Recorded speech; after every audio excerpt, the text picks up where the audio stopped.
You are listening to the audiobook edition of Glimpses of World History, written by Jawaharlal Nehru and first published in 1934. This audio presentation has been created by Giribala Joshi using advanced text-to-speech technology. Chapter 35, Parthia and the Sassanids. April 20th, 1932. We must leave the Roman Empire and Europe now for a visit to other parts of the world. We have to see what has been happening in Asia and to carry on the story of India and of China. Other countries now appear on the horizon of known history, and we shall have to say something about them also. Indeed, as we proceed there will be so much to be said about so many places that I am likely to give up the job in despair. In one of my letters I referred to a great defeat of the armies of the Roman Republic at the Battle of Carrhae in Parthia. I did not stop to explain about the Parthians and how they had managed to establish a state where Persia and Mesopotamia are now. You will remember that after Alexander his general Seleucus and his descendants ruled an empire extending from India to Asia Minor in the west. For about 300 years they flourished, till they were driven away by another of the Central Asian tribes, called the Parthians. It was these Parthians in Persia or Parthia, as it was called, that defeated the Romans during the last days of the Republic, and the empire that came later never succeeded in defeating them utterly. For 2.5 centuries they ruled Parthia, till an internal revolution drove them out. The Persians themselves rose against their alien rulers and put in their place one of their own race and religion. This was Ardeshir I, and his dynasty is called the Sassanid dynasty. Ardeshir was an ardent supporter of Zoroastrianism, which you will remember is the religion of the Parsis, and he was not very tolerant of other religions. Between the Sassanids and the Roman Empire there was almost constant war. They even succeeded in capturing one of the Roman emperors. On several occasions the Persian armies almost reached Constantinople, once they conquered Egypt. The Sassanid Empire is chiefly notable for its religious zeal in favor of Zoroastrianism. When Islam came in the 7th century it put an end both to the Sassanid Empire and the official religion. Many Zoroastrians preferred to leave their country because of this change and for fear of persecution, and they came to India, which welcomed them as she has welcomed all others who have come to her seeking refuge. The Parsis in India today are the descendants of these Zoroastrians. It is curious and rather wonderful to compare other countries with India in the matter of treatment of different religions. In most places, and especially in Europe, you will find, in the past, intolerance and persecution of all who do not profess the official faith. There was compulsion almost everywhere. You will read about the terrible Inquisition in Europe, and of the burning of so-called witches. But in India, in olden times there was almost full tolerance. The slight conflict between Hinduism and Buddhism was nothing compared to the violent conflicts of religious sects in the West. It is well to remember this, for, unhappily, we have had religious and communal troubles recently, and some people, ignorant of history, imagine that this has been India's fate right through the ages. This is wholly wrong. Such troubles are largely of recent growth. You will find that after Islam began, for many hundred years Muslims lived in all parts of India in perfect peace with their neighbors. They were welcomed when they came as traders and encouraged to settle down. But I am anticipating. So India welcomed the Zoroastrians, just as a few hundred years before, she had also welcomed many Jews who fled from Rome in the 1st century after Christ on account of persecution.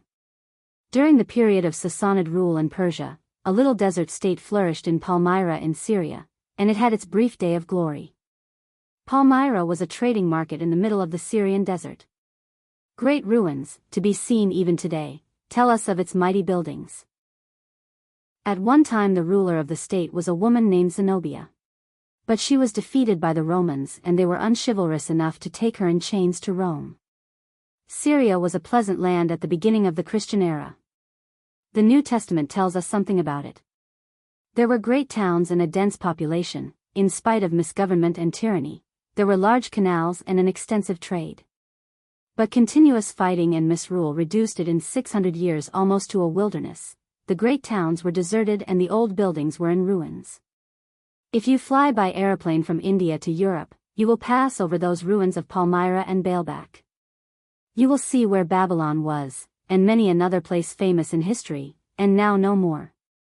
End of chapter 35, titled, Parthia and the Sassanids. Chapter 36, South India colonizes. April 28, 1932. We have wandered far. Let us now return to India again and try to find out what our forebears in this country were doing. You will remember the borderland empire of the Kushans, the great Buddhist state comprising the whole of northern India and a good bit of Central Asia, with its capital at Purushapura or Peshawar. You will also perhaps remember that about this period in the south of India there was a great state stretching from sea to sea, the Andhra state. For about 300 years the Kushans and the Andhras flourished. About the middle of the 3rd century after Christ these two empires ceased to be, and for a period India had a number of small states. Within 100 years, however, another Chandragupta arose in Patliputra and started a period of aggressive Hindu imperialism. But before we go on to the Guptas, as they are called, we might have a look at the beginnings of great enterprises in the south, which were to carry Indian art and culture to distant islands of the east. You know well the shape of India, as she lies between the Himalayas and the two seas. The north is far removed from the sea. Its main preoccupation in the past has been the land frontier, over which enemies and invaders used to come. But east and west and south we have a tremendous seacoast, and India narrows down till the east meets the west at Kanyakumari or Cape Comorin. All these people living near the sea were naturally interested in it, and one would expect many of them to be seafaring folk. I have told you already of the great trade which South India had from the remotest times with the West. It is not surprising therefore to find that from early times shipbuilding existed in India and people crossed the seas in search of trade, or maybe adventure. Vijaya is supposed to have gone from India and conquered Ceylon about the time Gautama the Buddha lived here. In the Ajanta caves, I think there is a representation of Vijaya crossing to Ceylon, with horses and elephants being carried across in ships. Vijaya gave the name Sinhala to the island, Sinhala Dweep. Sinhala is derived from Sinha, a lion, and there is an old story about a lion, current in Ceylon, which I have forgotten. I suppose the word Ceylon is derived from Sinhala. The little crossing from South India to Ceylon was, of course, no great feat, but we have plenty of evidence of shipbuilding and people going across the seas from the many Indian ports which dotted the coastline from Bengal to Gujarat. Chanakya, the great minister of Chandragupta Maurya, tells us something about the navy in his Earth Shastra, about which I wrote to you from Naini. Megasthenes, the Greek ambassador at Chandragupta's court, also mentions it. Thus it appears that even at the beginning of the Mauryan period shipbuilding was a flourishing industry in India. And ships are obviously meant to be used. So quite a considerable number of people must have crossed the seas in them. It is strange and interesting to think of this, and then to think of some of our people even today who are afraid of crossing the seas and think it against their religion to do so. We cannot call these people relics of the past, for, as you see, the past was much more sensible. Fortunately, such extraordinary notions have largely disappeared now, and there are few people who are influenced by them. The South naturally looked more to the sea than the North. Most of the foreign trade was with the South, and Tamil poems are full of references to Yavuna wines, and vases, and lamps. Yavuna was chiefly used for Greeks, but perhaps vaguely for all foreigners. The Andhra coins of the 2nd and 3rd centuries bear the device of a large two-masted ship, which shows how very much interested the old Andhras must have been in shipbuilding and sea trade. It was the South, therefore, which took the lead in a great enterprise which resulted in establishing Indian colonies all over the islands in the east. These colonizing excursions started in the 1st century after Christ and they continued for hundreds of years. All over Malay and Java and Sumatra and Cambodia and Borneo they went, and established themselves and took Indian culture and Indian art with them. In Burma and Siam and Indochina there were large Indian colonies. Many even of the names they gave to their new towns and settlements were borrowed from India: Ayodhya, Hastinapur, Takshila, Gandhara. Strange how history repeats itself. The Anglo-Saxon colonists who went to America did likewise, and in the United States today the names of old English cities are repeated. No doubt these Indian colonists misbehaved wherever they went, as all such colonists do. They must have exploited the people of the islands and lorded it over them. But after a while the colonists and the old inhabitants must have intermixed, for it was difficult to keep up regular contacts with India. Hindu states and empires were established in these eastern islands, and then Buddhist rulers came, and between the Hindu and the Buddhist there was a tussle for mastery. It is a long and fascinating story, the history of Further or Greater India, as it is called. Mighty ruins still tell us of the great buildings and temples that adorned these Indian settlements. There were great cities, built by Indian builders and craftsmen: Cambodia, Sri Vijaya, Angkor the Magnificent, Majapahit.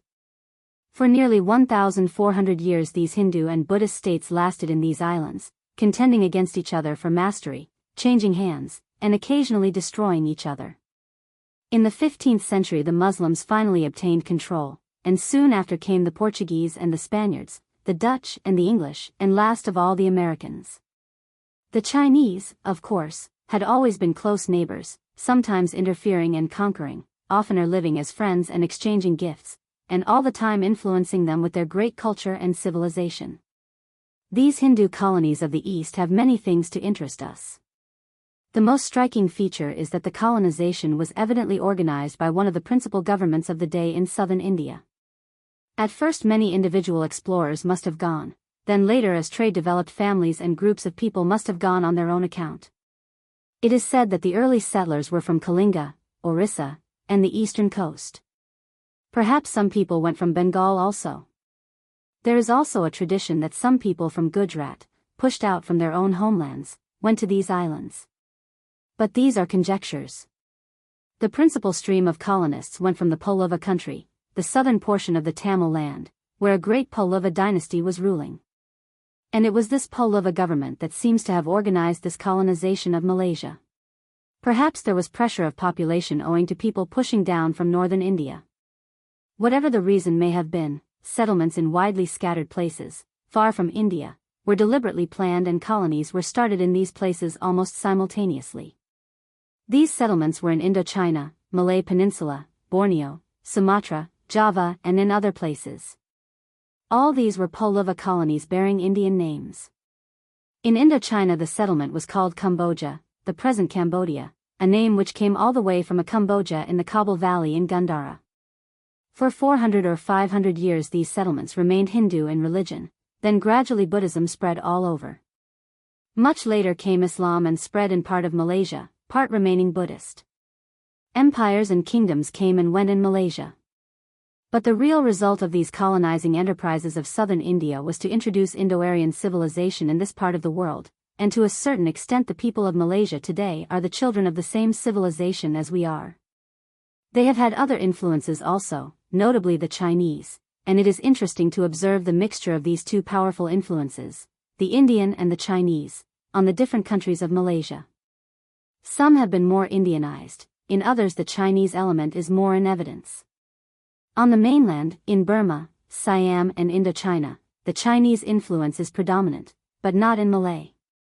In the islands, Java, Sumatra and others, Indian influence is more obvious, with a recent covering of Islam. But there was no conflict between the Indian and the Chinese influences. They were very dissimilar, and yet they could work on parallel lines without difficulty. In religion, of course, India was the fountainhead, whether it was Hinduism or Buddhism. Even China owed her religion to India. In art also Indian influence was supreme in Malaysia.